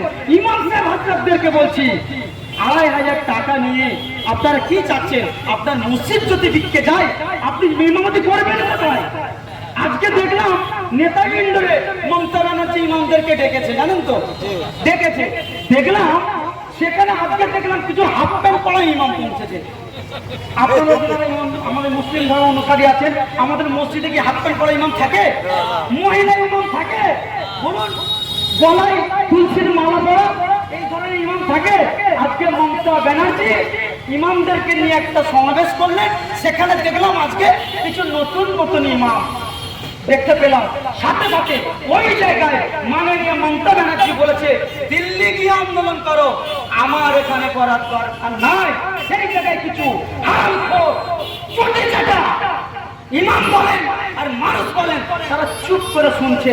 এরা আবার বলছে আন্দোলনে চলো। এদের আন্দোলনে যাওয়া যাবে? যাওয়া যাবে মনে হয়? তাই আপনাদেরকে সজাগ থাকতে বলবো। আমার কথা যদি ভুল বুঝে থাকেন, ক্ষমার নজরে দেখবেন। বারবার করে বলছি, নিজেদের মধ্যে একদম অশান্তি করবেন না, মিল মহব্বতের সঙ্গে থাকবেন। আমি এখানেই শেষ করবো। পারমিশন কটা পর্যন্ত আছে ভাই? কটা পর্যন্ত আছে? 6টা পর্যন্ত আছে তো? ঠিক আছে, যাক, আমি আর কথা বলাচ্ছি না। একটা কথা আপনাদেরকে বলি, বর্তমান আমাদের আন্দোলনটা কিন্তু, আবার বলছি, শুধু কেন্দ্র সরকারের বিরুদ্ধে নয়। কেন্দ্র সরকারের তফাৎ তো এই জায়গায়, তফাৎ এই জায়গায়। আপনাদেরকে একটা কথা স্মরণ করিয়ে দিই, যারা আপনারা এখানে প্রোগ্রাম করছেন, আমার মুসলিম ভাইরা বলেন, অমুসলিম ভাইরা বলেন, আপনাদেরকে আমি অনুরোধ করবো, আপনারা প্রোগ্রাম করছেন করুন, প্রশাসনের সহযোগিতা নেবেন। সব প্রশাসন কিন্তু খারাপ নয়। আমার সঙ্গে হাওড়া জেলার অধিকাংশ বড় বড় অফিসারদের সঙ্গে আমার ভালো সম্পর্ক আছে। কারণ আমি বাগনানে গিয়েছিলাম, ওখানে দেখলাম ভালো সম্পর্ক আছে, কিন্তু ওরা মন্দিরের ঘন্টার মতো হয়ে গেছে, বুঝেছেন তো? ওদের কিছু করার থাকে না। তারপরেও কিছু কিছু পুলিশ প্রশাসন শিকদার উঁচা করে কাজ করে। আপনারা এই সাঁকরাইল ব্লকের মধ্যে যা সমস্যা হবে, আপনারা নাজিম ভাই আছেন, আরো যারা দায়িত্বে আছেন, প্রশাসনের কাছে যাবেন, আপনারা কোনো সমস্যা হলে প্রশাসনের সহযোগিতা নেবেন। তো যেটা বলছিলাম, আমাদের আপনারা যখন কোনো প্রোগ্রাম করবেন নিজেরা ব্রেন খোলা রাখবেন, দেখবেন নিজেদের মধ্যে অনেকে অশান্তি লাগিয়ে দেবে। কারণ যখন আমি দেখলাম আমাদের শিয়ালদায় যখন প্রোগ্রাম হচ্ছিল, ওদিকে ভাঙড়ে যখন পুলিশ নির্মমভাবে লাঠিচার্জ করেছে, আমাদের নওশাদ ভাইজান ওই জায়গায় চলে গেলেন। ওই জায়গাতে শিয়ালদাতে আমি একা ছিলাম সেই সময়। তো ভাই বললেন আপনি করে সামলান। আমি দেখছি ওই আমার প্রোগ্রামের আমাদের একটা নীতি ছিল, নওশাদ ভাইজান বলেছিলেন কোনো ধর্মীয় ফ্ল্যাগ এবং পার্টির কোনো ব্যানার থাকবে না, এবং আমাকে বলেছিল আপনার তুমি চোখ কান খোলা রাখো। আমি চোখ কান খোলা রেখে দেখছিলাম, সেই মতন আমি বলছি যে পার্টির ফ্ল্যাগ থাকবে না, শুধু ইন্ডিয়ান ফ্ল্যাগটাই আপনারা রাখেন। সেই জায়গায় দেখলাম কিছু ওই বললাম না কলকাতায় কদিন আগে গিয়ে ঝামেলা করলো, ওই কিছু যাদের মেন্টালিটি নোংরা মেন্টালিটি, ওরা দেখলাম মাথায় একটা পট্টি বেঁধে ওই ঝামেলা করার চক্রান্ত করছে। আমি ধরে ফেলেছিলাম সেই জায়গায়, সঙ্গে সঙ্গে আমি স্টেপ নিয়েছিলাম। আমি বলেছিলাম এটা আমার পার্টির নির্দেশ নয়, নওশাদ ভাইজান যেটা বলেছে তার বাইরে কোনো কাজ আমি হতে দেবো না। সেইভাবে কোনোভাবে আমরা হ্যান্ডেল করেছিলাম, তাই কোনো অসুবিধা হয়নি। যেভাবে আমরা আন্দোলন করেছি, অত বড় আন্দোলন কলিকাতার বুকে এখনো পর্যন্ত কেউ করতে পারবে কিনা আমার জানা নাই। কারণ আমরা যাকে অনুসরণ করি, আমার পার্টির প্রতিষ্ঠাতা পীরজাদ আব্বাস সিদ্দিকী সাহেব, তিনি যখন এনআরসি নিয়ে আন্দোলন হয়েছিল, সব থেকে বড় আন্দোলন গণতন্ত্র পদ্ধতিতে লক্ষ লক্ষ মানুষকে জমায়েত করে সব থেকে বড় আন্দোলন করেছিল আব্বাস সিদ্দিকী সাহেব। সে আন্দোলনটা এত তীব্র হয়েছিল, মমতা ব্যানার্জি ঘুম হারাম হয়ে গেছিল। তাই জন্যই তো মমতা ব্যানার্জি দেখলো অন্যান্য সংগঠন, অন্যান্য নেতাগুলো আমার রাজ্যকে টেকাবার জন্য, আমার দলকে টেকাবার জন্য আন্দোলন করছে। আব্বাস সিদ্দিকী যে আন্দোলন করছে, ওর প্রকৃত সত্য আন্দোলন করছে। এই আন্দোলনে দেশের মানুষ উপকৃত হবে।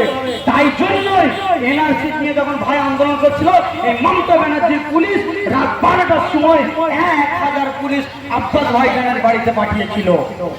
ওইভাবে শিয়ালদাতে যে আন্দোলন হয়েছিল, মানুষের সারা আগে থেকে এতটা ছিল, রাজ্য সরকারের মমতা ব্যানার্জি বুঝে গিয়েছিল সকলে আন্দোলন করছে আমার চটি চেটে, আর নওশাদ সিদ্দিকী আন্দোলন মানুষের জন্য করছে, তাই তাকে আটকাতে হবে। ভাঙড়ের মানুষকে আটকাবার চেষ্টা করেছিল, কিন্তু বাংলার মানুষ আইএসএফকে পছন্দ করেছে, বাংলার মানুষ নওশাদকে পছন্দ করেছে, বাংলার মানুষ ভারতবর্ষের মানুষ আব্বাস সিদ্দিকীকে পছন্দ করছে। তাই কলকাতার প্রোগ্রাম আমাদেরকে ম্যাচ করতে দেয়নি, আমরা হতে দিই না। ঠিক বলছি তো? কথা আমি আর বাড়াচ্ছি না। আমার সহকর্মী আমার নাসির ভাই এখানে এসে উপস্থিত হয়েছে। আমি নাসির ভাইকে আমি মাইক তুলে দেবো। একটা কথাই বলি, আমি শেষ করে দিচ্ছি এটাই, বর্তমান দেশের পরিস্থিতি খুব খারাপ, আপনারা মিলেমিশে থাকবেন। 26 তারিখে যে প্রোগ্রাম ডেকেছে, অনেকে বলছে ভাই 26 তারিখে কি নওশাদ ভাইজান থাকবে? অনেকে বলছে, আপনাদের মনে হতে পারে নওশাদ ভাইজান থাকবে কি থাকবে না পরের প্রশ্ন। যারা 26 তারিখে প্রোগ্রামটা ডেকেছে তাদের কাছে আপনারা জানতে চাইবেন, আমিও মাইকের মাধ্যমে জানতে চাচ্ছি, ক্লিয়ারটা হয়ে যাবেন। 26 তারিখে যে ব্রিগেডে ডাকা হয়েছে ওয়াকআপ বাঁচানোর জন্য, তাই তো? কিন্তু বর্তমান তৃণমূল কংগ্রেসের মাননীয়া বলছে দিল্লিতে যে আন্দোলন করো, কলিকাতায় কেন করবে? এই বিষয়ে যারা 26 তারিখে কলিকাতায় মানে সভাটা ডেকেছেন ব্রিগেডে, তাদের থেকে আমি জানতে চান কি ব্যাপার, আপনারা চুপ করে কেন? আপনারা বাইক দেন, মিডিয়ার মাধ্যমে আপনারা আপনাদের পজিশনটা ঠিক করে ক্লিয়ার করুন। সাথে সাথে আরেকটা কথা, তৃণমূল সরকার বলছে আমি আমার এখানে ওয়াকআপ বিল লাগু হতে দেব না। এবার কিরকম চিটিংবাজি জানেন? তৃণমূল সরকার বলেছিলেন ওই যে একটা কি আমাদের সার্টিফিকেট আছে না, ওবিসি সার্টিফিকেট, মমতা ব্যানার্জি বলেছিলেন আমি আমার রাজ্যে ওবিসি সার্টিফিকেট ও নিয়ে মামলা করেছি, ও সার্টিফিকেট নিয়ে আমি কেন্দ্র সরকারের কথা শুনবো না। কিন্তু আপনারা এখন দেখেন ওবিসি সার্টিফিকেট আমরা কি খাবে, কে কি খাবে, কে কি করবে, কোথায় থাকবে, কি করবে, কোথায় কাজ করবে, আমরা বলতাম বারে বারে। সেই একটা করে আপনি ভেবে দেখুন কোথায় যাচ্ছে। নোটবন্দিতে পেরেশানি করা হলো, ওই সময় আন্দোলন করলো, নোটবন্দিতে দিল্লি সরকার করলো, তৃণমূলের সব নেতা নেত্রীরা কেন পাড়ায় আন্দোলন করলো, দিল্লিতে করলো না। এইভাবে কৃষক আন্দোলন, কৃষক দিন হলো, লড়াই সংগ্রাম হলো, গোটা দেশ জুড়ে হয়েছে। পরস্পর আপনারা দেখুন 3 তালাক বিল হয়েছে, ওয়াকফ বিল হয়েছে, একটার পর একটা যখনই ঠান্ডা হচ্ছে আবার একটা নতুন করে বিল ওরা তৈরি করছে। সব কটা বিল রাত 12টার পরে সই করা হচ্ছে। আগামী দিনে দেখবেন এই বিলও তারা আনবে পরিকল্পনা করছে, ওদের মাথায় আছে। তাই আমাদের এখন থাকতে সজাগ এবং সতর্ক হতে থাকতে হবে। কোন অবস্থাতেই কেউ গুজব ছড়ানো চলবে না।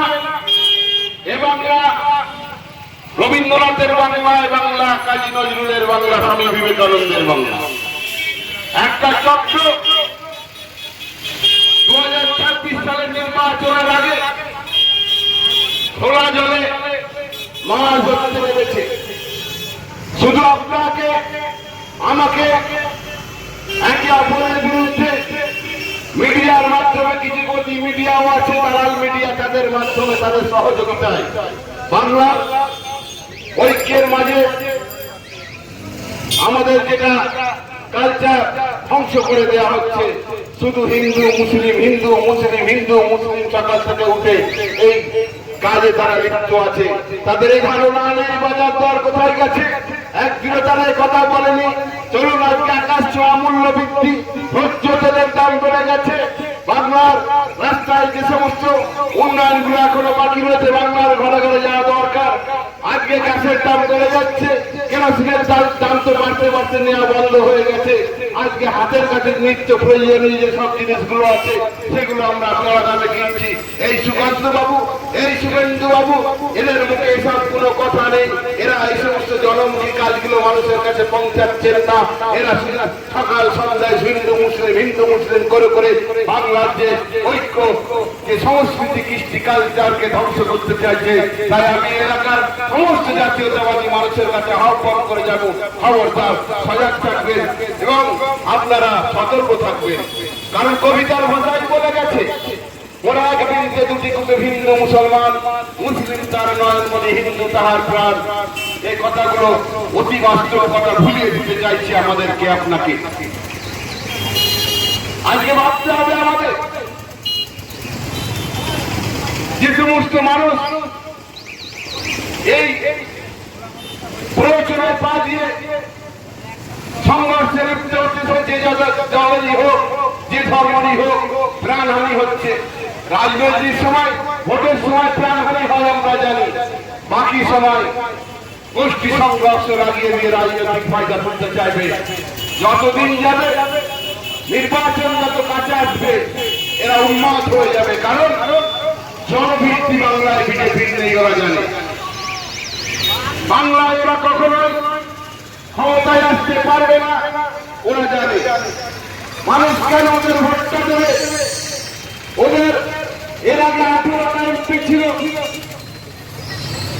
এখন একটু কমে গেছে। ওদের 77টা এমএলএ ছিল, কমে গেছে। বিরোধী দলনেতা, তার একটা দায়িত্ব থাকে, যে দায়িত্ব পালনে তিনি ব্যর্থ। আজকে তারা ক্ষমতা দেখাচ্ছে, স্বপ্ন দেখছে বিজেপি সুকান্ত বাবুরা। তাদের 77টা এমপির কার্যকলাপ তাদের বিধানসভা এলাকার মানুষ জবাব দিচ্ছে তারা কারা। অতএব দেখে নিয়ে পাশ থেকে বাংলার বুকে যত সরকার গঠন হয়েছে, প্রতিষ্ঠান বিরোধী আন্দোলনের মাধ্যম দিয়ে হয়েছে। যুক্ত ফ্রন্ট হোক, কংগ্রেস হোক, বাম ফ্রন্ট হোক, এমনকি তৃণমূল কংগ্রেস হোক, তারা ক্ষমতায় এসে প্রতিষ্ঠান বিরোধী আন্দোলন করে। আর বিজেপি স্বপ্ন দেখছে প্রতিষ্ঠান বিরোধী আন্দোলন তার দরকার নেই। প্রতিষ্ঠান বিরোধী আন্দোলন করতে গেলে মানুষ তার সঙ্গে যাবে, খাটতে হবে, পাড়ায় পাড়ায় বোঝাতে হবে। ওই পথে আগে সহজ রাজনীতি, তারা মিডিয়াকে সঙ্গে নিয়ে তারা শুধু হিন্দু মুসলিম, হিন্দু মুসলিম, হিন্দু মুসলিম করে করে করে করে করে আমাদের ভাতৃত্বকে ধ্বংস করে ওরা ভোট নিয়ে ক্ষমতা দখলের স্বপ্ন দেখেছে। এই স্বপ্ন জীবনেও সফল হবে না, হবে না, হবে না। দায়িত্ব নিয়ে আজকে আমরা বলে যাচ্ছি, এইভাবে হয় না রাজনীতি। আজকে অকাপ সংশোধনী অভিযান, এই বিলকে সামনে রেখে লড়াই সংগ্রাম হচ্ছে। এই বিলটা কোন হিন্দু ভাইয়ের বিরুদ্ধে লড়াই নয়, এই অকাপ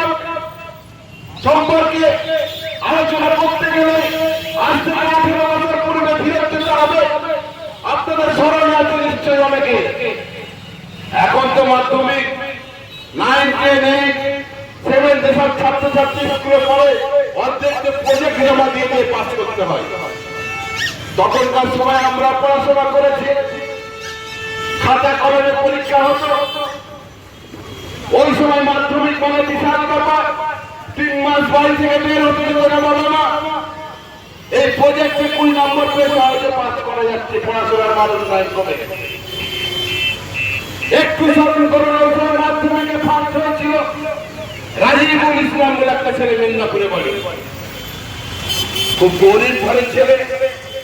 হাজী মোহাম্মদ মহসিন ফান্ডে জমা করে দিয়েছিলেন। হাজী মোহাম্মদ মহসিন হুগলি মেম্বারিং তৈরি করেছিলেন। খোঁজ নিয়ে জানা গেল ওয়াকাফে উল্লেখ করা আছে এই টাকা ব্যবহার ওই জায়গায় করা হবে যে জায়গায় করা উচিত। গরিব ছেলে মেয়েদের উচ্চ শিক্ষায় যারা শিক্ষিত হতে চায়, অর্থের অভাবে পড়াশোনা করতে পারেনি, তাদেরকে এই টাকাতে সাহায্য করা হবে। তখন বামফ্রন্টের সময় ছিল, আপনাদের খেয়াল আছে, তখন ওয়াকফ বোর্ডের চেয়ারম্যান ছিল হামিদুল হুদা। 5,000 কোটি টাকা দুর্নীতি হয়েছিল ওয়াকফ বোর্ডে। তারপরে তো আমাদের উলুবেড়িয়ার সংসদ তৎকালীন হান্নান মোল্লা পরে চেয়ারম্যান হয়েছে। আজকে হয়তো আমরা তৃণমূল সরকারের কাছে বলছি, বলবো তাদের ভুল হচ্ছে, কিন্তু স্বাধীনতার পর থেকে যত সরকার কেন্দ্র এবং সামনে আনে বিজেপির কষ্ট হয়। যেমন মুর্শিদাবাদের সত্য ঘটনা তারা সামনে এনেছে। পুলিশ প্রশাসনের বন্ধু যারা, তারা শান্তির স্বার্থে যখন পথে নেমে পড়ে, এই শুভেন্দু বাবুর অসুবিধা হয়, বলে এই অফিসারের নামটা লিখে রাখো, আগামী দিনে আমরা ক্ষমতায় 26 রাখবো, বুঝে নেব। প্রশাসন ভাইদেরকেও ছাড়ে, সত্য কথাটি সব মিডিয়া ভাই বলে, তুলে ধরার চেষ্টা করে, তাদেরকেও বলে এই পরিবারকে আমরা রিজেক্ট করবো আগামী দিনে। এই তো হলো তার ঔদ্ধত্যতা। তাই তো আওয়াজ উঠেছি গলিতে গলিতে, পাড়াই পাড়াই টিয়াকে বলে মেরেছিস তোরা, ফেলেছিস তার ঘর বলে, সে কথা জীবনের মরণে না ভুলিতে পারি। শেষে কি বলছে, স্বজন হারানো শ্মশানে তোদের চিতা মোড়া তুলবই, চিতা মোড়া তুলবই, এমন জায়গায় তোমরা নিয়ে যাচ্ছে চাইছো দেশ তথা বাংলাকে। ইতিহাস কাউকে ক্ষমা করেনি, করবে ওনাদের মাথায় রাখবেন। আজকে ক্ষমতায় দিল্লির ক্ষমতা দেখিয়ে বাংলাকে অশান্ত করার যে খেলা, যদি না বন্ধ করে বাংলার মানুষই গণতান্ত্রিক পদ্ধতিতে তার প্রতিকার করবে এই বিশ্বাস আছে। আর সাথে সাথে ওয়াকফ আন্দোলন যারা করছে, পাড়ায় পাড়ায় যে সমস্ত মানুষ রয়েছে, মসজিদের ইমাম সাহেবদেরকে বলুন, মাদ্রাসায় বলুন, বক্তব্যে বলুন, ওয়াকফ সম্পর্কে আলোচনা করতে জুম্মায়। আমাদের যারা মানুষ আছে, এখনো অর্ধেক মানুষ জানে না কি লড়াই হচ্ছে, কি আন্দোলন হচ্ছে। এগুলো দায়িত্ব ইমাম সাহেবদের মসজিদে বলা। আমি গত জুম্মা বললাম, গত জুম্মা মসজিদে পড়েছিলাম, ওই মসজিদের ইমাম সাহেবকে সম্মান জানিয়ে এসেছি। উনি মেম্বারে বসে আলোচনা করেছেন, সততার সঙ্গে নির্ভীক ভাবে বলেছেন, যাওয়ার বেতন নাই, গ্রামের মানুষ 2,000 2,500 টাকা সরকারি টাকা আমার চলে না। তাই এই ওয়াকফ আন্দোলনে রাজনীতির ঊর্ধ্বে উঠে গিয়ে প্রত্যেকে কে দল করেন পরে করবেন, প্রত্যেকেই লড়াই করুন, সংগ্রাম করুন, করতেই হবে আমাদের দায়িত্ব। লড়াই না করে একটা বাচ্চা যখন কাঁদে তবেই তার মা দুধ দেয়, মাথায় রাখবে। বাচ্চা যখন খেলে মা তাকে দুধ দেয়নি।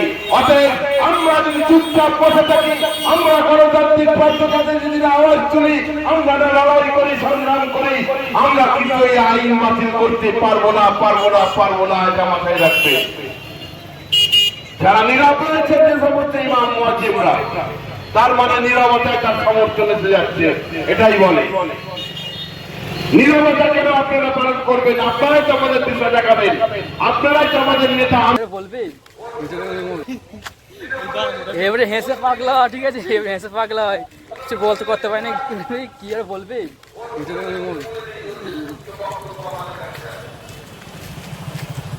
যারা এই ভিডিওটা দেখতেছে, ঠিক আছে, এই ভিডিওটা দেখবেন, আরে বুঝতে পারবেন, ঠিক আছে, আমাদের আমাদের আইনত এই জিনিস চাই, বিচার চাই। আমাদের মসজিদ মাঝাটা না ছেড়ে না যায়, ঠিক আছে? আমাদের এই পারে আন্দোলন মিছিল হলো, মিছিল না হলে বিধান লেখনে পুজো, ঠিক আছে? আজকে এই মিছিলটা শেষ হয়ে যাচ্ছে না, বাকি আছে, ঠিক আছে? এবার নামাজ টাইম হয়েছে, এবার ঘরে যাবো, ঠিক আছে? আশা করি বিধান না হলে বুঝতে, ঠিক আছে? আমাদের স্বামী কী বলবে করে দেবেন। এই ভিডিওটা সব জায়গায় পৌঁছে যায়, ঠিক আছে? এই ভিডিওটা আমাদের আইসব জিন্দাবাদ হবে, থাকবে 12 মাস, থাকবে। শিরায় শিরায় রক্ত, ভাইজানের ভক্ত, ঠিক আছে? এইটুকু ভিডিও লিখে দিচ্ছি। আশা করি আমরা হলুম নবীর গোলাম, আল্লাহ দাস, তাই তো? আর গরিবের বন্ধু। যখন যতক্ষণ ভাইজান থাকবে, যতক্ষণ আমরা এই ভিডিও করবো, ঠিক আছে? যতক্ষণ আমি দেখে যাই ভিডিওটা, না হলে বুঝতে পারবেন, ঠিক আছে? আজকে ভিডিও লাগছি না না কী বলবো আর? কী বলবো? আর বেশি বেশি করে সৌগাত মোল্লা, বেশি বেশি সৌগাত মোল্লার কাছে একটু শেয়ার করে এই ভিডিওটা পেটিয়ে দেবে। যেমন ও যেমন একটু বোঝে, কেন ও তো বলেছিল দিল্লি পাস করবে, তাই তো? হ্যাঁ, বল দিল্লি যাও। ও তো বলেছিল যে দিল্লি যাও, সেটা আন্দোলন করছে কেন? তো সৌগাত মোল্লাকে দিল্লিতে দাঁড় করাবো আমরা। ওরা কি বলবে কি? হ্যাঁ, সৌগাত মোল্লাকে দিল্লিতে দাঁড় করাবো, আর সৌগাত মোল্লাকে বলবো তুমি দিল্লিতে দাঁড়াও, আর আমরা তোমাকে দিল্লিতে ভোটটা দিয়ে আসবো। মানে তোমার চুরি করা তো হয়নি, তোমাকে সেটা দিয়ে তুমি দিল্লিতে যাও চুরি করবে। আর গুন্ডাগিরি ভাঙড়া করতেছে, একবার আন্দোলন এসে করবে। আন্দোলন পা দেবো না, পায়ে দেবে তো গলা কেটে দেবে সব বলছি, শিরায় শিরায় আমরা সব ভাইজানের ভক্ত। ঠিক আছে? ইউটিউব লেগে ভিডিও লিখে দিচ্ছি। ঠিক আছে বন্ধুরা, এবারে আমরা একটু নামাজ সন্ধ্যে পড়ার টাইম টাইম হয়েছে। হয়ে গেছে, আর আমরা বেশি কথা বলতে পারবো না। আমাদের ভিডিওটা আপনারা শেয়ার করে দেবেন। ঠিক আছে।